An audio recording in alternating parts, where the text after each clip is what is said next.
Assalamualaikum warahmatullahi wabarakatuh.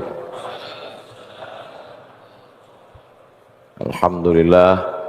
Allahumma salli ala Sayyidina Muhammad ibni Abdillah wa ala alihi wa sahbihi wa man tabi'ahu wa mawalah. Allahumma allimna ma yanfa'una wa anfa'na bima 'allamtana innaka antal alimul hakim. Rabbi shrah li sadri wa yassir li amri wa hlul 'uqdatam min lisani yafqahu qawli. Bersama kita ada Ustadz Ahmad Ridwan. Saya dulukan beliau karena sebelah kanan. Ustadz Ahmad Ridwan, alumni Universitas Imam Muhammad Ibnu Saud, Riyadh. Lembaga Ilmu Pengetahuan Indonesia Arab. Beliau datang jauh dari Jakarta. Alhamdulillah bisa berjumpa dengan kita subuh ini, mudah-mudahan mendatangkan berkah insyaallah.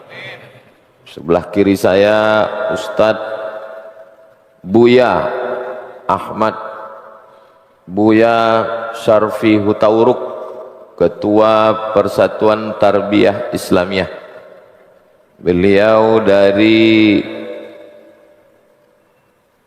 Syekh Sulaiman Ar-Rasuli, Inyak Canduang, sekarang menetap di Jakarta. Jadi beliau berdua ini selama di Jakarta nggak pernah jumpa, jumpanya di sini. Kita doakan guru-guru kita panjang umur, sehat badan.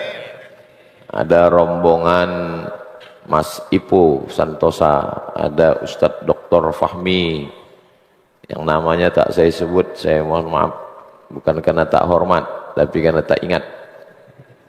Ustadz Nasir Zain dari Gontor, dari Jakarta, sedang di jalan dibawa oleh Kiai Ma'ruf dari Gontor 7. Nanti kalau sampai silakan kemari.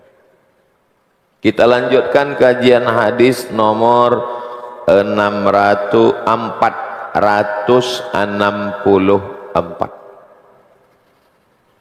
Qala al-Imam Muhyiddin Abu Zakaria Yahya bin Sharaf An-Nawawi.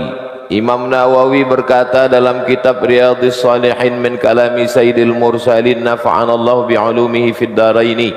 Mudah-mudahan ilmunya manfaat untuk kita dunia akhirat. Amin.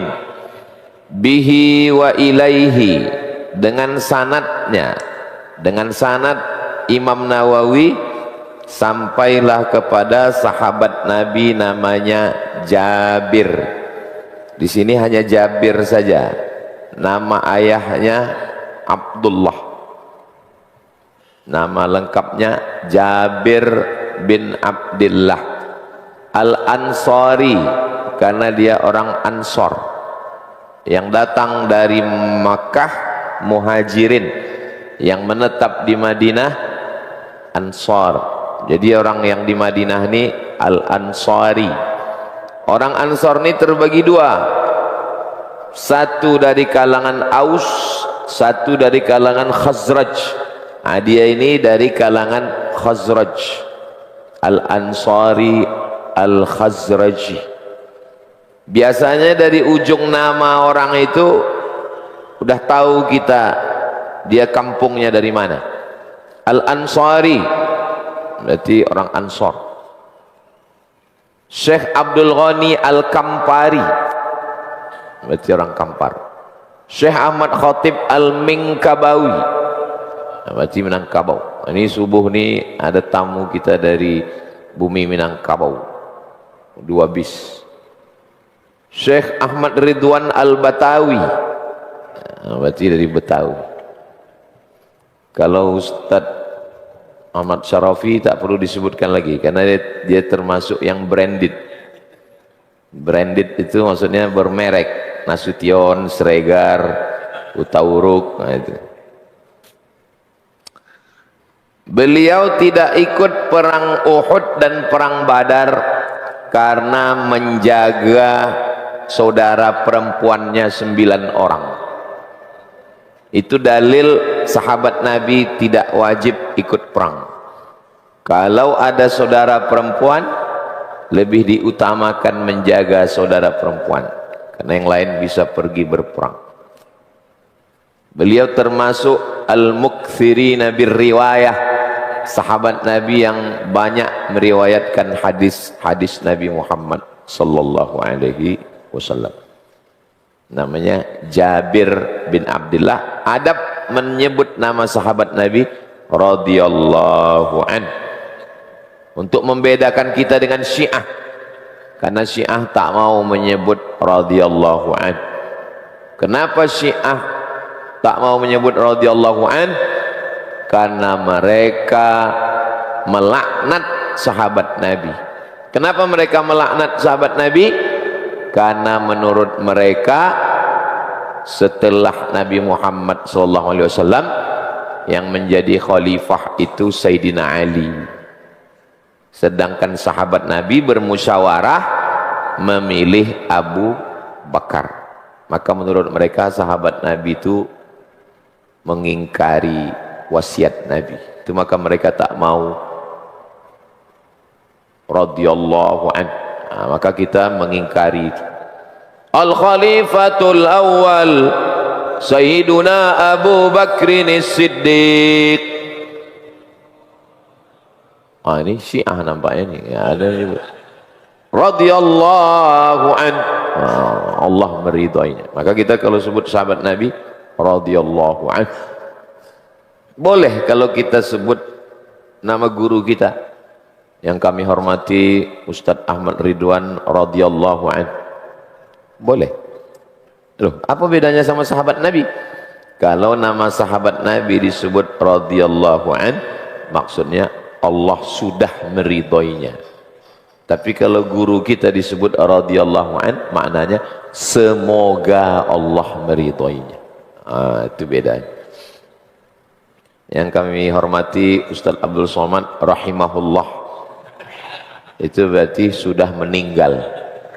Walaupun bunyinya baik, tapi istilah itu biasa dipakai untuk yang sudah meninggal. Rahimahullah. Kalau masih hidup, hafizahullah, Allah menjaganya. Itu istilah, bukan bahasa, istilah. Anna Rasulullah sallallahu alaihi wasallam marra, Nabi lewat, Nabi lewat bisuk, di pasar. Nabi lewat di pasar. Mudah sebetulnya ngapal bahasa Arab ini, mirip-mirip sama bahasa kita, sama bahasa Inggris. Bahasa Arab suq, bahasa Inggris shop, shopping center. Suq, shop. Nabi lewat di pasar. Wan nasu kanafataihi, orang-orang berada di kiri dan kanannya. Jadi kalau kita lewat tuh biasanya kanan kiri ya, jangan menghalang di depan. Termasuk nanti selesai ini, waktu kami turun ke bawah, kanan kiri, jangan menghalang depan. Kanan kiri Bapak Ibu, kanan kiri, di kanan dan kiri, janibaihi. Waktu Nabi lewat, sahabat-sahabat Nabi itu di kanan kiri. Famarra, Nabi lewat bijaddi, membawa jaddi, jadi anak kambing yang belum sampai umur setahun, anak kambing kecil. Asakka, yang telinganya kecil. Makna asakka maqtu'ul udhun, telinganya puntung.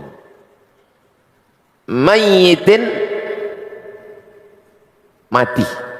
Anak kambing kecil telinga puntung mati, bangkai. Nabi jalan membawa bangkai kambing. Fa akhadha bi udhunihi, ditenteng Nabi dengan telinga, tenteng Nabi, bawa ke pasar. Summa qala, Nabi bertanya, ayyukum yuhibbuna ayyakuna hadha lahu bidirhamin. Tenteng Nabi begini ya, siapa yang mau beli ini 1 dirham? Siapa yang mau beli ini 1 dirham? Kata Nabi, 1 dirham lebih kurang 3 gram perak. Mata uang zaman Nabi 2. Kalau emas dinar, kalau perak dirham. Anak pertama dinar, anak kedua dirham, anak ketiga dolar, karena 18.000.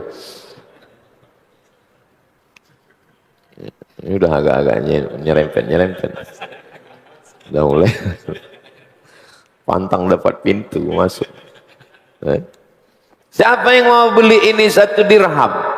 3 gram berat. 3 gram. Kalau 1 gram 70.000, 3 gram 210 perak. Ustaz kok tahu harga perak? Cincin saya kan perak. Kenapa tak bercincin lagi? Asal pakai diminta orang. Asal dipakai minta orang, tak bercincin lagi. Tidak dia minta langsung, cuman dibilang cantik ya Ustaz. Cantik itu apa? Pasangkan langsung. Tak pakai lagi. Nah, siapa yang mau beli ini 3 dirham? Faqalu. Qala 1 orang. Qalu, mereka berkata. Qalu, bukan mereka keluar. Qalu, lah qalunya mereka. Qalu, mereka berkata. Apa kata sahabat? Ma nuhibbu annahu lana bi syai'in. Untuk apa kami?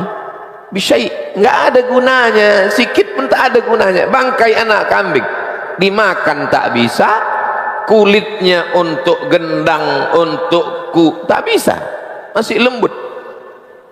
Wa ma nasna'u bihi, kami buat apa? Untuk kami buat apa? Kata sahabat. Ini dalil bahwa sahabat Nabi itu rasional. Bukan mentang-mentang Nabi, waktu Nabi bawa, ada yang mau ini langsung ngambil usap-usap, ngambil barokah. Enggak, Nabi itu rasional. Kalau bangkai ya haram. Bukan berarti mentang-mentang bangkai karena dipegang Nabi lalu jadi barokah. Enggak. Hukum syariah berlaku. Untuk apa kami, kata sahabat Nabi. Ama nasna'u bihi. Summa qala, Nabi bertanya lagi, atuhibbuna annahu lakum? Kalau kalian tak mau beli ini 1 dirham, maukah kamu ini ku kasih untuk kamu? Free, gratis. Ambil, mau? Qalu, mereka menjawab, wallahi demi Allah, lau kana hayyan kana aiban. Seandainya hidup, andai hidup pun anak kambing ini aib, memalukan, pantang. Kenapa? Karena mau disembelih untuk kurban pun umurnya belum sampai. Karena kalau kambing kampung, kambing kacang 2 tahun.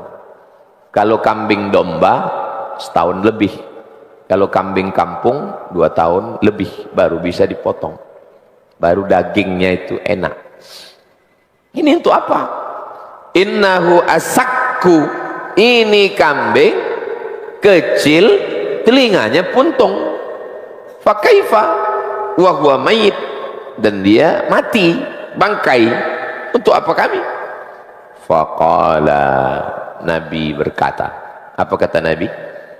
Fa wallahi, demi Allah, la dunya, dunia ini ahwanu, dunia ini lebih hina ala Allah, bagi Allah, min hadza alaikum. Dunia ini lebih hina di sisi Allah daripada hinanya bangkai anak kambing ini bagi kamu. Kamu tak mau membeli, menerima gratis pun tak mau, bahkan aib, pantang. Dunia ini bagi Allah jauh lebih hina daripada bangkai anak kambing ini bagi kamu. Memahami hadis ini tidak bisa berdiri sendiri lalu mengambil satu kesimpulan. Memahami satu hadis dengan satu pemahaman, hancur nanti agama Islam. Pahami satu hadis ini lalu tinggalkan dunia. Kemarin kau kan distributor British Propolis. Iya, sekarang dunia ini lebih hina daripada bangkai kambing. Tak boleh memahami satu masalah hanya dari satu hadis. Makanya kaifa nata'amal ma'as sunnah, bagaimana memahami hadis dengan baik, kumpulkan semua hadis-hadis baru tarik kesimpulan. Jadi dunia ini tidak hina. Yang hina itu kalau dunia untuk dunia, nah, itu yang hina. Macam mana bisa membangun masjid dengan lampu? Kenapa mati lampu ini? Macam mana membangun masjid kalau tidak pakai dunia, kalau tak pakai duit? Nah, jadi maksud di sini adalah kalau barang itu haram, kalau melalaikan, kalau tidak nanti hadis ini diperalat. Jangan urus batu bara, jangan urus nikel, jangan urus sawit. Ini dunia. Oh, diambil mereka. Habis umat Islam ini jadi lemah nanti. Dan Ustadz Abdul Somad berkontribusi dalam pelemahan umat ini. Saya nggak mau begitu. Nah, jadi memahami hadis ini mesti dikombinasikan dengan hadis-hadis lain. Apalagi pelajaran dari sini? Nabi itu menyampaikan sesuatu tidak datar-datar aja. Bahasa komunikasi Nabi. Sebetulnya kalau mau datar-datar aja, jamaah sekalian, dunia ini nggak ada apa-apanya, cukup. Tapi nggak masuk dia. Bagaimana supaya komunikasi ini nyambung dan informasi ini masuk? Bawa anak kambing. Tengok, anak kambing nih, jangankan beli, kasih pun kalian tak mau. Lebih hina lagi dunia ini. Oh, jadi itu lebih masuk. Makanya guru kalau mengajar di kelas itu jangan datar-datar aja. Nah, insya Allah Rabu akan datang kita bawa anak kambing. Oh, anak kambing. Oh, itu masuk ke pikirannya, matanya menengok. Makanya Nabi itu kalau dia khutbah merah, suaranya menggelegar seperti panglima yang membawa pasukan perang. Gitulah Nabi. Apalagi pelajaran dari sini? Boleh memegang bangkai binatang yang halal dimakan kalau disembelih. Kambing itu kalau disembelih kan halal. Waktu saya tanya kambing itu disembelih kan halal, semua mengangguk. Tanya dulu kambing siapa? Main halal-halal aja. Kambing siapa Ustaz? Kambing itu kalau disembelih halal.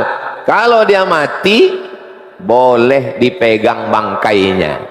Mana tahu nanti ada pertanyaan. Assalamualaikum Ustaz. Waalaikumsalam. Ada ayam mati Ustaz.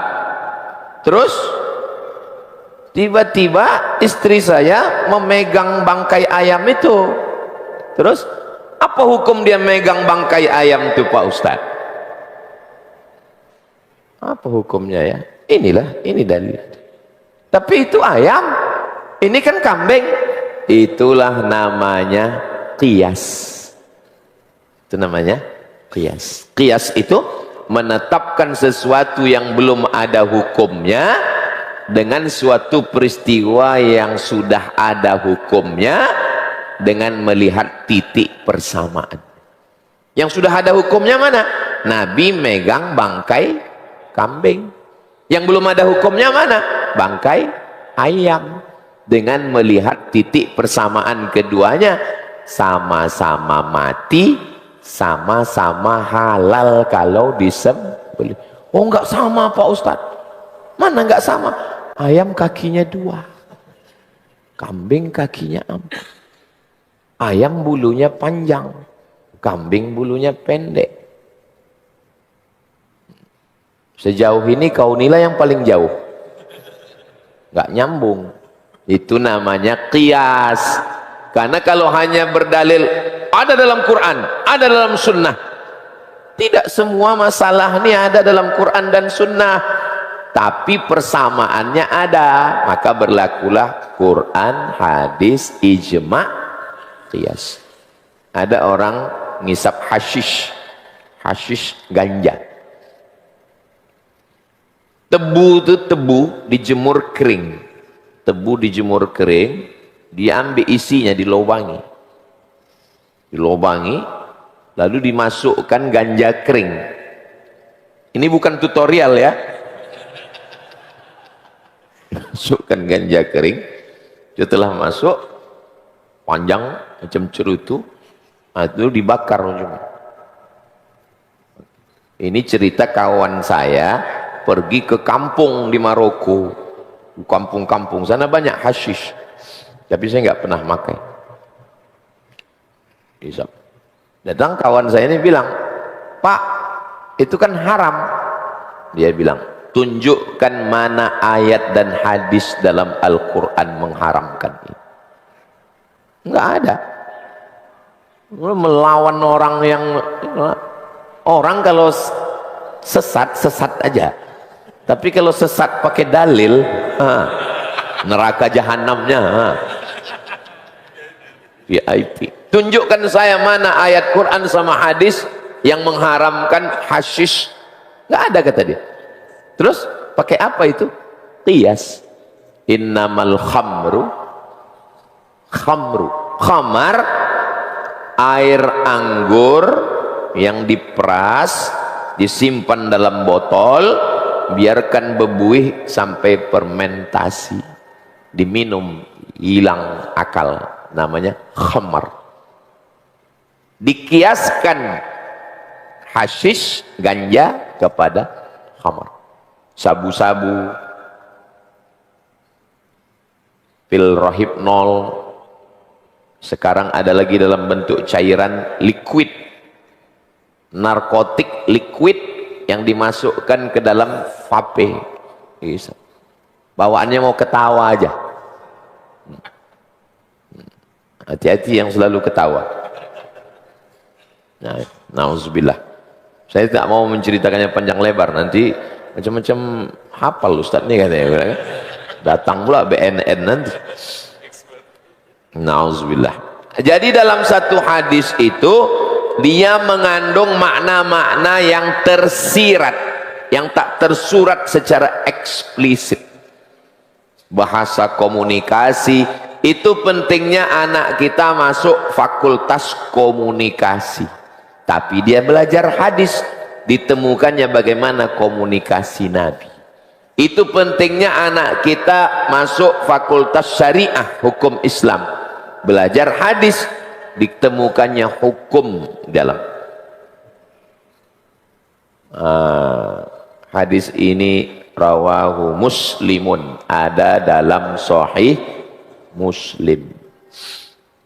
Biasanya Imam Nawawi setelah menyebutkan hadis, dia sebutkan kosakata yang susah dipahami.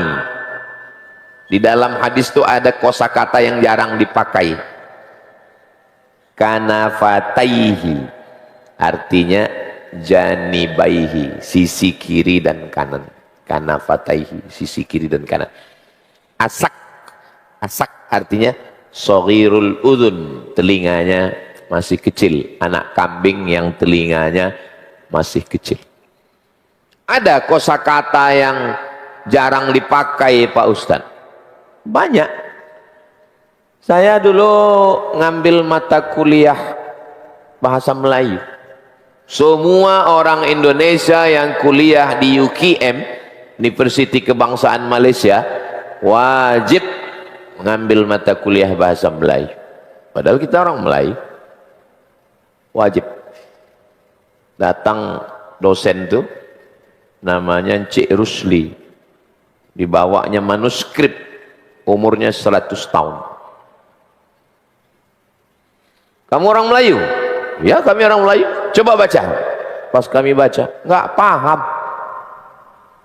Padahal umurnya baru 100 tahun. Kitab ini umurnya 800 tahun. Karena Imam Nawawi meninggal 676. Imam Nawawi 676. Sekarang 1448. Berarti kitab ini umurnya 800 tahun. Bisa kita paham. Saya waktu ngajar di kelas, saya tanya, kalian orang Melayu? Oh, kami Melayu, Ustaz. Oh, bangkit Asawiyah fanatiknya Melayu. Oh, boleh saya tanya? Boleh. Apa arti cindai? Sekelas itu tak tahu cindai. Padahal tiap hari didengarnya, cindailah mana, cindai, tak tahu dia. Cindai artinya kain, jarang dipakai, nggak pernah. Seumur-umur saya nggak pernah mak saya bilang mana cindai itu. Kalau cindua, cindua itu cendol. Mobil siapa kena curi dulu? Nauzubillah. Oke, kita lanjutkan. Saya biasanya 3 hadis, Ustaz. Subuh ini berarti 9. 3 di kiri, 3 di kanan. Nanti Ustaz Ahmad Ridwan sama Ustaz Syarfi terserah. Mau dibacakannya, alhamdulillah. Mau dia kasih pencerahan. Pokoknya isinya tentang zuhud. Ini hadis ini tentang zuhud. Bunyi sirine buka puasa. 465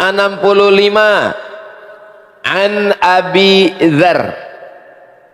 An Abi Dzar.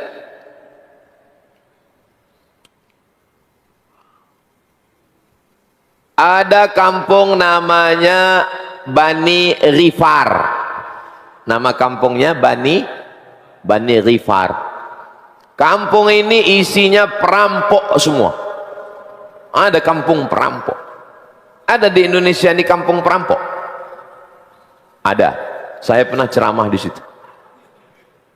Dikasih tahu sama tokoh di situ, Ustadz, ya, ini kampung perampok. Hah? Gimana? Mereka di sini sebelum merampok selamatan dulu.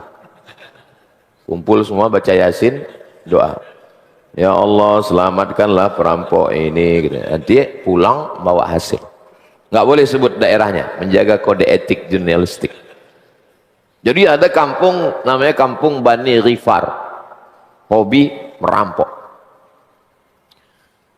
Lalu salah satu dari orang Bani Ghifar ini membawa susu kambing. Dibawanya susu kambing ke Tuhannya. Nama Tuhannya Naham, nama Tuhan. Jadi kalau ada pepatah kita, lain padang lain belalang, kalau di sana lain kampung lain Tuhan. Nah, jadi di kampungnya namanya Tuhannya Naham, dibawanya lah susu kambing. Wahai Tuhan, ini kubawakan susu kambing. Dia pejam mata, begitu dibukanya, ditengoknya, habis susu kambing itu, diminum anjing. Habis susu kambing diminum anjing. Habis itu sesudah anjing itu minum, diangkatnya kakinya sebelah, dikencenginya pula patung itu. Bangkit dia tegak, sejak hari ini enggak kusembah kau lagi Tuhan. Kenapa? Karena jangankan menolak mudarat dari diriku, dari dirimu pun kau tak sanggup. Nama laki-laki itu namanya Jundub bin Junadah. Namanya Jundub bin Junadah. Tapi panggilannya Abu Dzar. Inilah yang meriwayatkan hadis. Namanya Abu Dzar Al-Ghifari, karena kampungnya dari Bani Ghifar. Biasanya orang Minangkabau kalau lagi ngasih kata sambutan, nan gadang indak diimbau gala, nan ketek indak disabui namo. Yang besar tidak disebut gelarnya, yang kecil tidak disebut namanya. Memanggil orang pakai nama itu nggak sopan. Maka kalau mau manggil tuh panggil gelarnya atau panggil nama anaknya. Abu Fulan. Kalau Ustadz Abu Huzaifah, anak beliau pertama Huzaifah, jadi dipanggil Abu Huzaifah. Kalau saya Abu Hadik, Abu Mizyan. Nah, kalau beliau ada gelarnya, dia tak perlu pakai Abu karena dia punya gelar. Siapa gelar? Sultan Bagindo Sidi, Nangkayo. Nangkayo. Jadi pas betul pembahasan tentang zuhud. Ini kan Nangkayo. Nangkayo. Beliau ini anggota PSSI, Persatuan Sumando Internasional. Ini orang awak. Antum pikir mudah menjadi anggota PSSI itu? Walaupun orang Makassar hebat, nggak lulus. Zainuddin nggak mendapatkan hayati.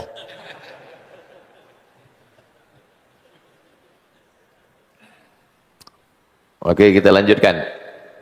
Abu Zar tadi masuk Islam gara-gara menengok susu di Tuhannya diminum anjing. Lalu dia dengar ada seorang Nabi, Sayyidina wa Maulana Muhammad SAW. Datang dia bersyahadat, masuk Islam. Jadi sebetulnya kalau manusia ini mau pakai otak, masuk Islam. Jadi orang yang menyembah patung berarti nggak pakai otak. Bukan nggak pakai otak. Waktu bagi-bagi otak dia nggak datang.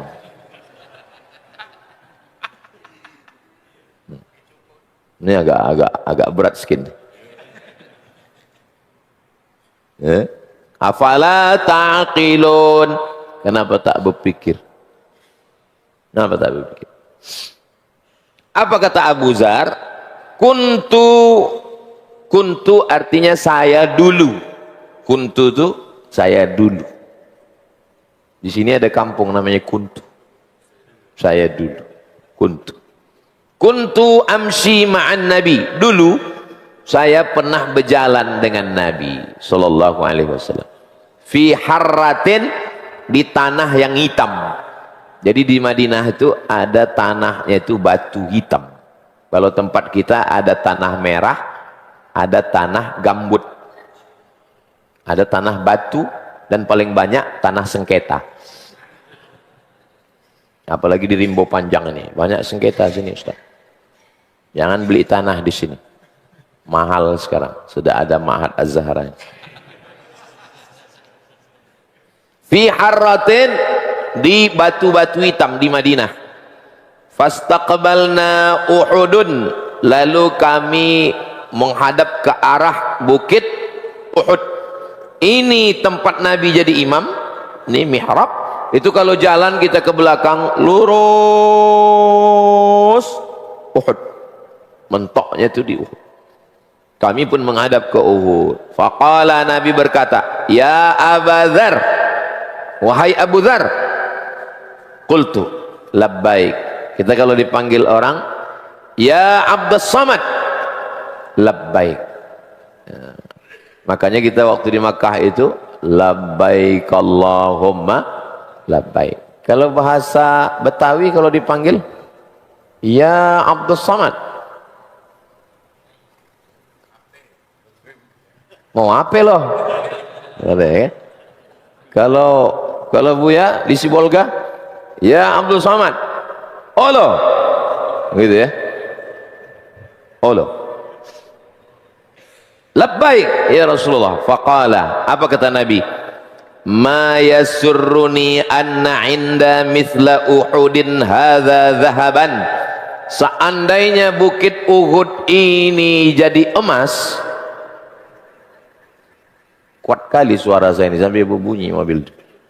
Seandainya bukit Uhud ini jadi emas semua, aku tidak mau tamdi alayya thalathata ayyamin. Aku tidak mau dia berada bersamaku 3 hari. Jadi emas ini dikasihkan ke aku, enggak ku simpan walaupun 3 hari. Jadi ku bagi-bagikan. Wa indi minhu dinarun, sekeping dinar pun tak mau kusimpan.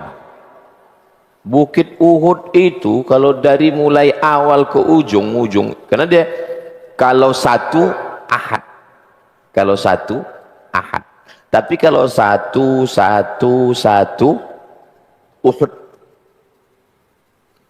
satu ahad, dia nggak begitu, satu itu kalau diurutkan 7 kilometer.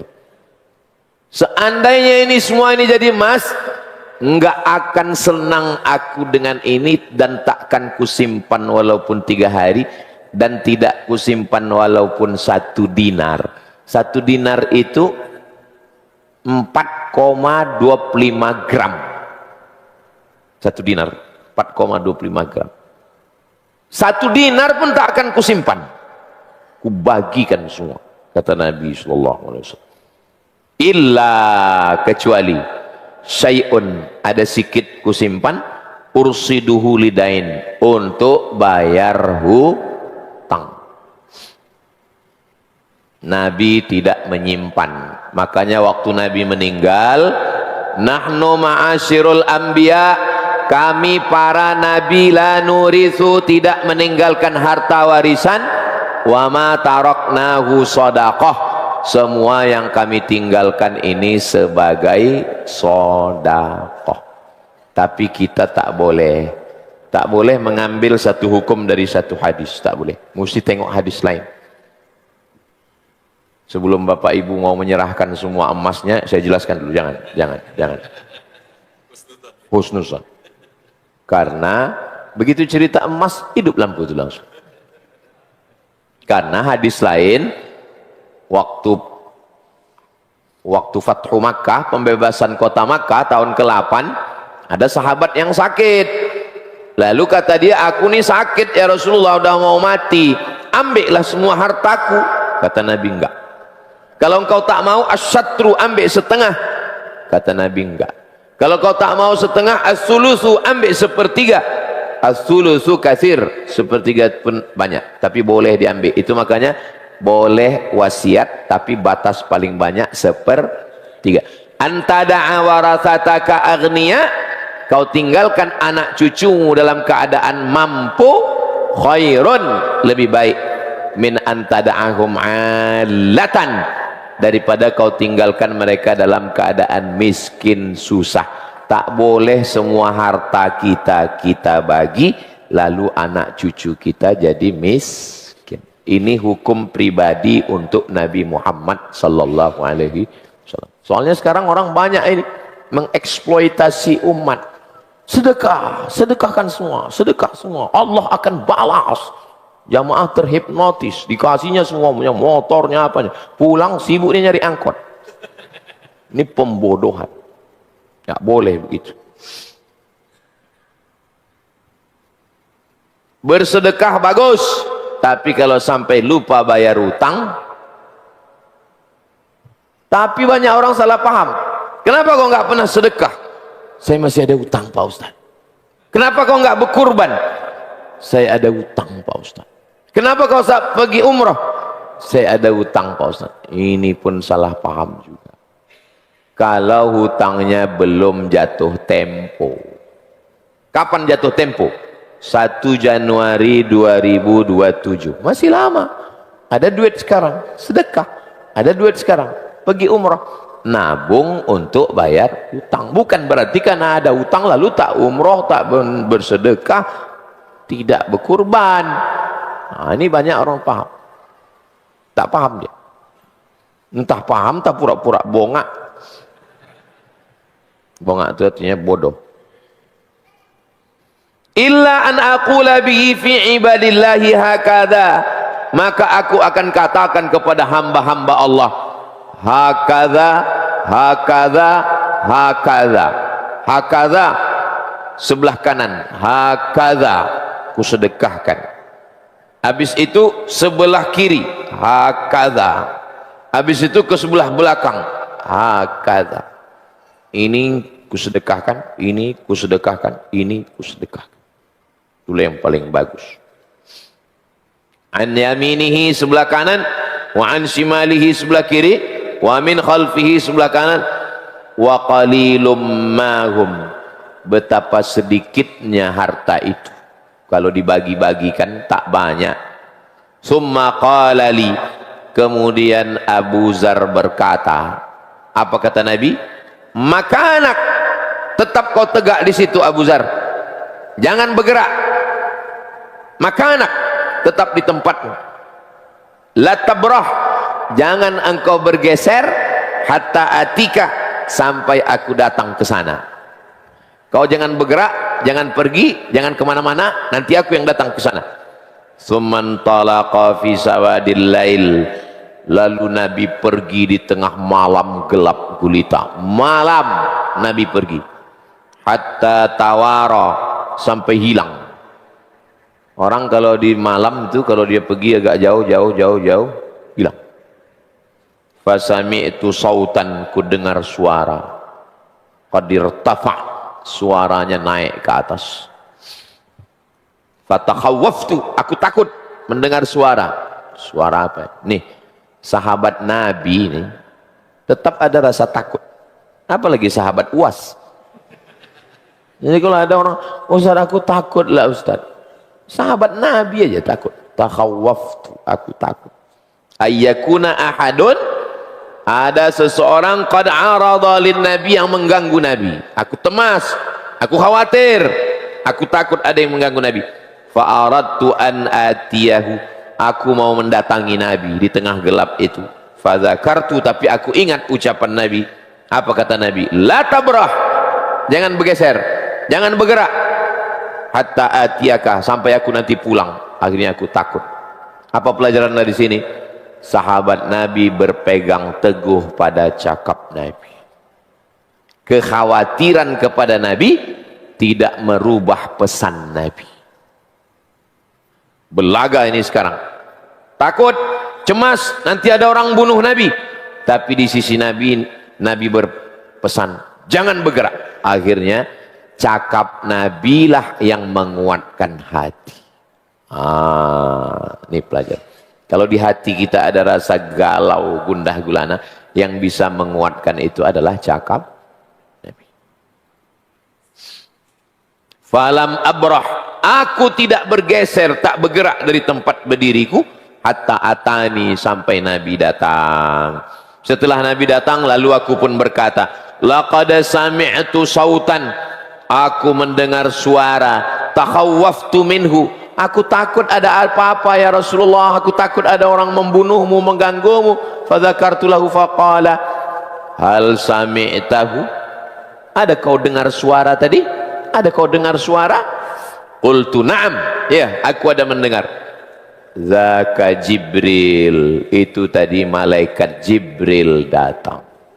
Atani, datang kepadaku. Faqala, dan dia berkata, apa kata Jibril? Apa kata malaikat Jibril? Kita lanjutkan setelah yang satu ini. Nah, itu. Saya nengok orang TV One tuh, ingat saya iklan. Man mata, siapa yang mati, kata malaikat Jibril, siapa yang mati min ummatika, di antara umatmu ini siapa yang mati, la yusyrik billah, dia tidak mempersekutukan Allah, tidak menyembah batu, tidak menyembah kayu, tidak menyembah hantu, tidak menyembah, kecuali menyembah Allah. Syai'an dakhalal jannah, siapa yang tidak syirik maka dia masuk surga. Mudah-mudahan kita selamat dari syirik. Itu para penyembah batu, lempar-lempar batu, cium-cium batu, keliling-keliling batu. Banyak kali saya baca yang ngejek-ngejek di internet.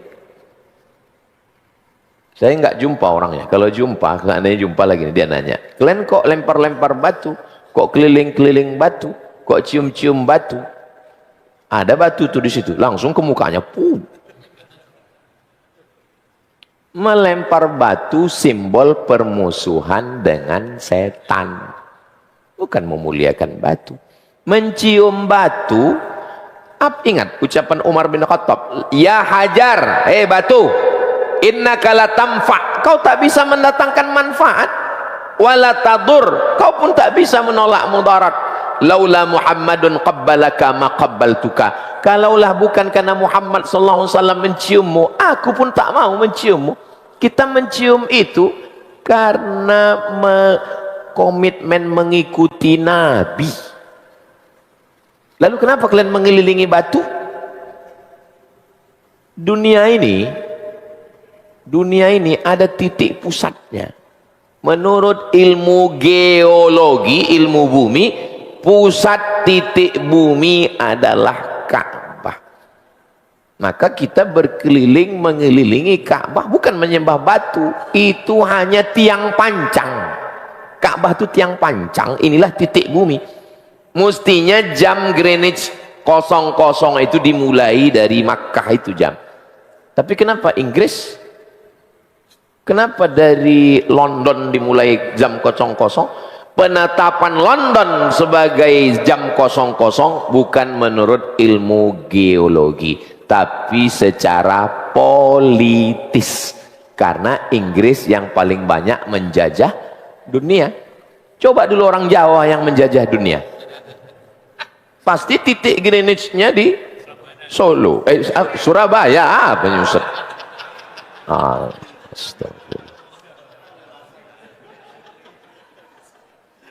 Sekarang kenapa pakai bahasa Inggris di mana-mana? Pakai bahasa Inggris di mana-mana itu apa alasannya? Penjajahan. Karena yang paling banyak menjajah adalah Inggris. Prancis nggak mau pakai bahasa Inggris. Orang Prancis nggak mau pakai bahasa Inggris. Sahabat saya menyeberang dari Maroko ke Spanyol. Dari Maroko nyebrang ke Spanyol 30 menit naik speed. Sampai di sana nggak mau orang Spanyol bahasa Inggris. Nggak mau. Ini untuk menguatkan yang nilai bahasa Inggrisnya lemah. Mana tahu ditanya nih, kok nggak bisa bahasa Inggris? Bahasa kita. Apa kita bisa? Bahasa Inggris menjadi bahasa internasional karena penjajahan. Coba dulu kita yang menjajah dunia ini. Coba dulu kalau Gajah Mada menjajah dunia ini. Bahasa Jawa orang semua. Pas kita naik pesawat, sedulur sederek sedoyo ojo lali pasang seatbelt ya gitu. Nggak ada itu, kita dengar ladies and gentlemen, nggak ada. Bahasa itu politik. Qultu, aku bertanya, wa in zana, kalau dia berzina, wa in sarak, kalau dia mencuri, bagaimana kalau dia berzina dia mencuri? Apa jawab Nabi? Wa in zana wa in sarak, walaupun dia berzina, walaupun dia mencuri, dia tetap masuk surga. Oh, enak kali ini. Kan tadi kaedahnya sudah saya sampaikan di awal, tidak boleh memahami hadis dari satu. Kalau dipahami hadis dari satu hadis ini, nanti anak-anak mahasiswa ini pacaran terus. Bercewek pagi, bercewek siang, bercewek malam. Lain pacar pagi, lain pacar siang, lain pacar malam. Pas ditanya, kau kemana-mana cecek. Wa in zana, wa in sarak. Walaupun berzina, walaupun mencuri, tetap masuk surga. Maksud hadis ini, orang yang berzina, orang yang mencuri tidak sempat taubat, dia masuk neraka jahanam. Tapi setelah dia bersih, nanti tetap masuk surga. Ah kok gitu, aku nggak apa-apa lah masuk neraka Pak Ustaz. Baca hadis tentang panasnya neraka, diletakkan kerikilnya di bagian kita, kalau kaki kita basah, lalu kita injak lantai, kan ada sisi yang kosong yang nggak kena itu kan, artinya kerikilnya kecil sekali diletakkan di tapak kaki, mendidih otak di kepala. Makanya doa kita 7 habis subuh, Allahumma ajirna minan nar, Allahumma ajirna minan nar, Allahumma ajirna minan nar, Allahumma ajirna minan nar, Allahumma ajirna minan nar, Allahumma ajirna minan nar, Allahumma ajirna minan nar. Di ujung doa, Rabbana atina fid dunya hasanah wa fil akhirati hasanah wa qina azabannar. Hadis ini paling tinggi kualitasnya, muttafaqun alaih. Imam Bukhari, Imam Muslim sepakat meriwayatkan hadis ini. Maka hadis ini ada dalam Sahih Bukhari, ada dalam Sahih Muslim. Istilah ilmu hadisnya muttafaqun alaih. Wa hadza lafzul Bukhari. Tapi teks hadis ini, mana tahu nanti adik-adik mahasiswa buka Sahih Muslim, loh kok nggak sama? Berarti Imam Nawawi ini nggak tahu. Lafaz teksnya diambil dari Sahih Bukhari. Hadis terakhir dari saya 466.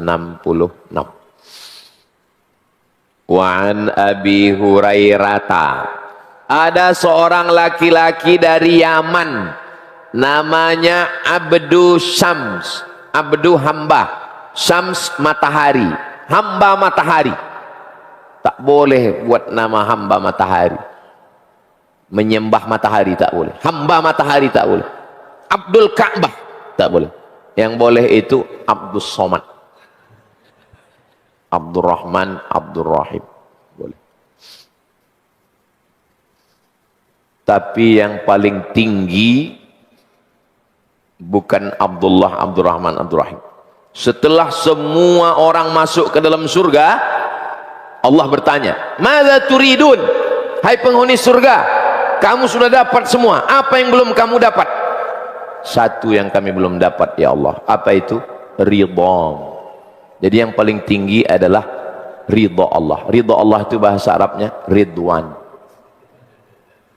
Ustaz Ahmad Ridwan. Dan itulah kemuliaan manusia. Mendapatkan ridha Allah itulah kemuliaan manusia. Kemuliaan manusia itu bahasa Arabnya syarafi. Syarafi hutawuruk. Dari kata syaraf, kemuliaan. Itu pentingnya menjaga hati orang. Jangan kita aja dibilang Abdus Somad. Ada Ustaz Ridwan dan Syarafi. Sampai mana tadi? Hadis 466.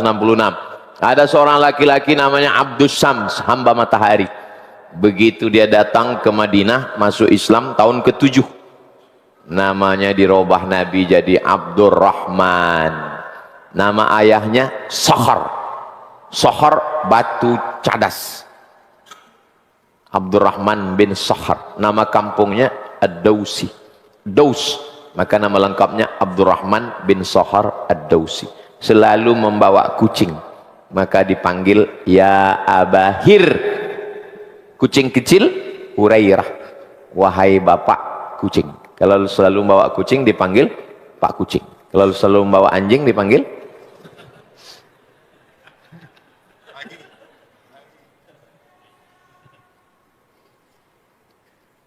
An Rasulillah sallallahu alaihi wasallam, dari Nabi Muhammad sallallahu alaihi wasallam. Nabi bersabda, apa kata Nabi? Lau kana li mislu Uhudin zahaban, seandainya aku punya emas sebesar bukit Uhud, lasarrani alla tamurra alayya thalathu layalin, aku tidak mau dia berada bersamaku 3 malam. Wa indi minhu syai', aku tidak mau ada sikit pun tersisa, illa syai'un ursiduhu lidain, kecuali kusimpan sikit untuk bayar utang supaya jangan sampai mati berhutang. Saya Abdul Somad tidak punya hutang. Sejak saya tinggal di Riau ini 2008, pulang dari Mesir, sampai sekarang 2029 tidak pernah berhutang. Sampai 2026. Oh, sombong kali Ustaz ngomong begitu. Sombong sekali Ustaz ngomong begitu. Maksud saya mau ngasih tahu, bagi saya lebih baik saya hidup susah daripada saya hutang. Datang jamaah ngasih duit, Ustaz Somad ini 50 juta untuk Ustaz. Untuk apa? Untuk DP mobil. Karena mobil Ustadz kami tengok mesinnya hampir sakratul maut. Saya balikkan baik-baik. Jangan kalian tersinggung ya. Ambil balik, gunakan untuk yang bermanfaat. Alhamdulillah 2 tahun saya pakai Opel Blazer itu 2010. Nggak ada apa-apa. Kata orang, oh ini nanti minyaknya macam gajah. Biasa aja. Ini nanti rusak, blong, pindah alat dari Jakarta. Enggak ada apa. Jadi sebetulnya hidup ini tidak berat. Yang berat itu memikirkan komen orang. Mau saya berutang. Baik berutang duit, berutang budi tak terelakkan. Pisang emas bawa berlayar, masak sebiji dalam peti. Hutang emas dapat dibayar, hutang budi dibawa mati. Ini tamu-tamu yang dari Jakarta ini setiap datang ke Riau pasti menyiapkan pantun. Karena dia tahu kalau Riau ini pantun. Begitu pesawatnya landing, langsung dia keluarkan pantun pertama. Orang Cina membawa nyonya, membeli pelet. Kalau boleh saya bertanya, di mana letak toilet? Dia kebetulan mau ke toilet kan? Orang Cina membeli pelet dibeli di kota Medan. Tuan bertanya, pelet apa maksud dan tujuan? Kata orang Melayu ini pula, bawa pantun terus. Akhirnya orang Melayu makan sedap pergi berkelana. Tak usahlah kalau lagi kau jawab, karena udah keluar dalam celana.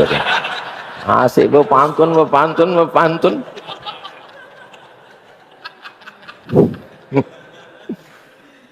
Maksudnya kalaupun berpantun, sesuaikanlah situasi dan kondisi. Tengok orang ke toilet pun mau berpantun juga. Betawi itu menunjukkan Betawi itu Melayu. Karena Betawi juga berpantun. Cuman Betawi itu apanya cakep. Gitu. Dia ada itu karena dia rame gitu. Cakep. Kadang di beberapa tempat saya robah. Jangan cakep. Saya bilang apa? Bungkus. Karena kebetulan tahlilan. Bungkus.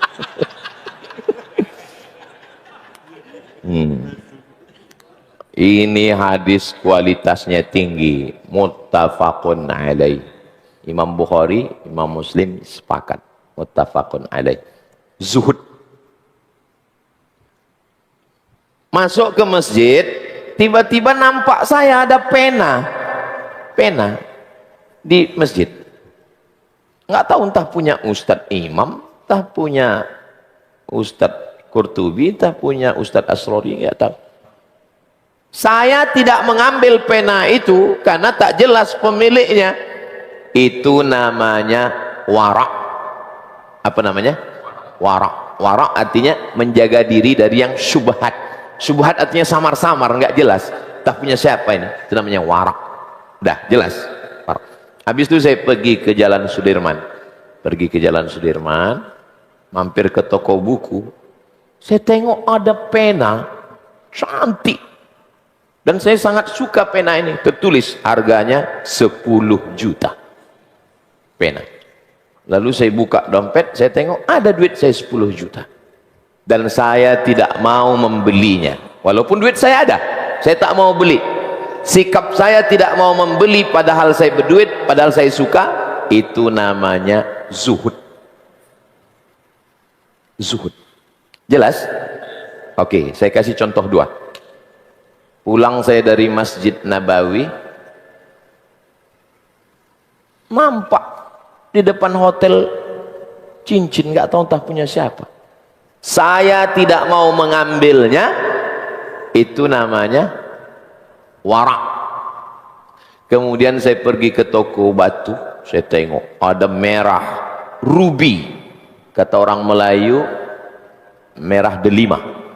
Ada hijau zamrud, kalau kata orang kampung kami emerald. Ada biru, blue sapphire. Pas saya tanya, become how much? Kata dia 50.000 rial, 50.000 rial kali 4.000, 200 juta. Saya tidak mau membelinya, bukan karena saya tak berduit, tapi saya pikir untuk apa? Itu namanya zuhud. Jelas perbedaan antara warak dengan zuhud?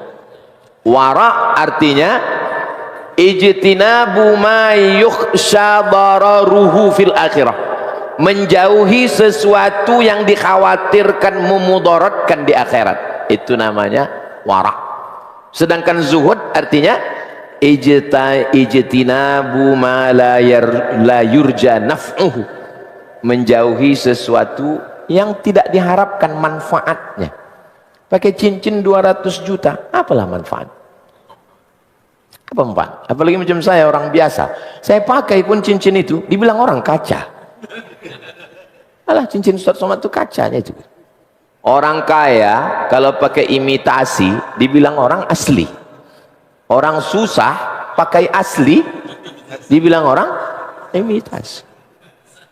Itu makanya orang-orang kaya pejabat tuh kalau ditangkap pas ditanya ini KW gitu deh. KW gitu deh. Masuk. Kadang kalau kita ngajar nih pakai definisi itu payah nangkap. Tapi kalau pakai contoh itu, menghindari sesuatu yang dikhawatirkan mudaratnya, warak. Menghindari sesuatu yang tidak diharapkan manfaatnya, zuhud. Sekarang dibalik orang, ada orang yang susah bajunya compang-camping, malas kerja, dibilang zuhud. Itu bukan zuhud, longor. Ada lagi di atas longor, pau. Ada lagi di atas itu, beleng-beleng. Yang dimaksud dengan zuhud itu ada duitnya, tapi dia nggak mau. Itu baru zuhud. Hah? Ada duitnya tapi nggak jelas tadi kan. Nggak mau.